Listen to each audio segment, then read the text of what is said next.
My name's Aaron Hegsbane. I'm 21 years of age. I'm a proud Warai man from the Finniss River region of the Northern Territory. My name is Jenna Woods. I'm a 23-year-old Noongar woman from Perth, Western Australia. My name is Inika Wallace. I'm from the Northeast Arnhem Land. My mother was a part of the stolen generation, so I don't know my real traditional family, but I was adopted into the Yolngu family, and I've grown up with them since I was 10 and can speak their language. My name is Blake Tatafu. I'm 21 years old, a Wiradjuri Dunghutti man from Western Sydney and Penrith. Did it like that, and now we do it like this. Let's do this. For the National Indigenous Youth Parliament, we had 50 participants, 6 from each state and territory, plus 2 from the Torres Strait Islands. It is for 16 to 25-year-olds. Part of the program is a visit to Parliament House, and the participants went there and lunched with members of Parliament. Some of you I know want to be members of Parliament, and all strength to your arm. Find yourself a mentor, preferably a Liberal one, but if you have to find a mentor from another political party, do that today. Make a relationship, because they can help you to achieve that goal, and we need more Indigenous people in this Parliament. I'm at Parliament House and we just had an amazing opportunity to have lunch with the Honourable Minister Mark Butler and the Honourable Minister Kate Ellis and discuss issues. I first got into politics through my studies. I started off studying community development and realised that to reach more people, you need an understanding of politics. I wouldn't say I'm particularly involved in politics. I've just started to become more involved. I'm a member of Young Labor, and I'm more interested now because I can see the political landscape of our country declining. You are my favourite, mate. In my community, I would like to see more housing, more education, more employment, and more inspiration for my people to understand how we can move forward. They also met Bill Shorten, the Leader of the Opposition. They met the Honourable Nigel Scullion, the Minister for Indigenous Affairs. They also had the opportunity to meet with the 2 Indigenous Members of Parliament, Mr Ken Wyatt, MP, and Senator Nova Peris. We are deadly. And I listened to some of you the other day, particularly at the WA table, and let me tell you, the WA people that I sat with, I am immensely proud of your achievements and what you've done so far. I said at lunch when I was making my speech, you be the change you want in the world, quoting Mahatma Gandhi. I mean, you can make a difference. It doesn't all have to be through a political involvement, you can do it through your community as well. You know, you go fishing, you look over the side of a boat and the water's pretty muddy or you can't see through it. And that's how I think a lot of Australians see politics. You can sort of dimly see the shapes underneath, but you don't really know what's happening. I'm just saying to you, it isn't actually as difficult as it looks. So we need all of you to be engaged. The fact that you're here is so powerful. Because it is really about self-respect, respecting others, confidence in who you are, and being able to say, I am who I am and I'm proud of it. And there, if you use those simple things and acknowledge that you've got the capacity to do what you want to do and aspire to do it, you will achieve it. I know you're pressed for time, but we've got Senator Nova Peris here as well. And again, building on Angel's question, I'd be keen, once we've got time to hear from Nova. But everyone here in this room has a talent, and you've got to tap in to find what your talent is. And already everyone in this room has leadership qualities, because you don't get here without first putting your hand up and making the decision that you're going to apply to be part of this young political, Indigenous movement. So that within itself takes a lot of guts and determination, because you're here because you want to make a difference.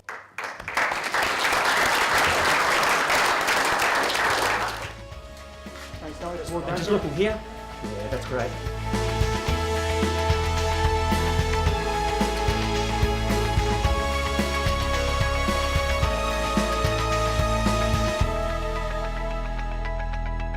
At the end of each day, there is parliamentary debating practice and lessons on parliamentary procedure and parliamentary etiquette. And that's all in preparation for the highlight of the 7-day program, which is a 2-day Parliament held at Old Parliament House in the House of Representatives there. And over those 2 days, participants debate bills, speak to the matter of public importance, and speak in an adjournment debate.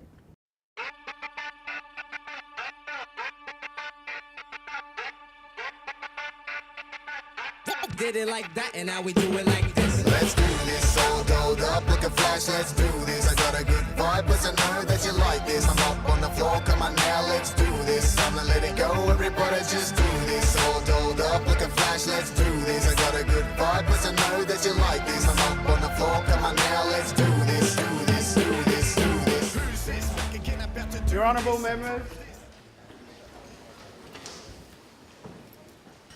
Members, please be seated. I call Jenna Woods.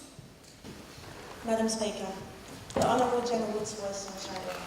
Today I come before you not only as an Indigenous youth parliamentarian, but also as a survivor. I am a survivor of domestic violence, which nearly robbed my son of his mother. I met my son's father at 16, and within months I was pregnant. While still in my first trimester, he hit me for the first time. I was hurt, but I believed him when he said it would never happen again. He lied. Over a year of beatings later, I woke up to paramedics resuscitating me in my lounge room and my son's father in handcuffs. I am not alone. 1 in 3 Australian women will experience domestic violence at some point in their lives. For Aboriginal women, these numbers are much higher. There are 31 female youth parliamentarians here today, and that means at least 10 of our sisters here will one day be victims. Each week, an Australian woman dies at the hands of her current or former partner. Domestic violence is occurring at endemic levels, and unless we stop it now, this cycle will continue. Yeah. As a society, we say that we don't accept violence against women. It is time that our laws and our courts reflect this, because without actions, our words mean nothing. It was really good to be able to speak and to be able to have people listen, and had a lot of people come up to me after finishing it. Domestic violence is an issue that affects so many of our people. I'll call Honourable Member Tatafu for New South Wales. Brothers and sisters, I actually had a speech prepared in follow-up in lead up to Niyp, but I scrapped that due to something that happened last week. I came home from work. I was tired, I was annoyed, and quite angry with the day. And I came home to discover news that my best friend had committed suicide. What I don't understand though is why in Australia, national mental health services that are within our hospitals do not consider the cultural appropriations and considerations for Aboriginal and Torres Strait Islander people. When I was 16, I found myself in a very dark place when I was fighting with myself every day to the point where I had to be institutionalised as what some people insensitively call a failed attempt at killing myself. I didn't have access to an Aboriginal liaison officer or anybody from the community to go and talk to me. So I put forward to all of you today, I generate all of my hurt and pain into a call of action that in future we give our community controlled services for healing, mental health and well-being the strength to be able to help all of Aboriginal and Torres Strait Islander people across the country back to better health so that we can be a lot safer, a lot happier and much stronger community. So we recently just had our adjournment debates all set out in Parliament, and I'm really inspired by everybody's stories of their personal passions and their personal opinions about their experience in life. Sharing mine I just wanted to emphasise my passion on mental health and how the current system is not working for Aboriginal and Torres Strait Islander people, and really hope that young people from across Australia can understand what mental health is and hopefully make the right move and practice to end disadvantage for our people. Today I'd like to discuss with you the importance of prioritising issues for Aboriginal and Torres Strait Islander people, and that it is time to stop talking and actually close the gap between every Australian. Every Australian deserves to grow up feeling safe and equal. It is the 21st century, and we should feel ashamed as a nation that the way my people were treated in previous time still shows today. Yes, this government has said sorry, but now we need to close the gap. For For example, we have truancy officers in my communities currently to get kids to school. But how can the kids go to school tired and not ready for school, as they will not learn to the standards of which they should? There are other issues in the community such as playing cards, drinking kava, sniffing petrol and other substances. There needs to be education for all the previous generations who missed out on the education, which should be one of the main parts of closing the gap. Indigenous people should not be living worse than third world countries when Australia is a welfare country. I believe that the Australian government has the capability to make changes for Indigenous Australians.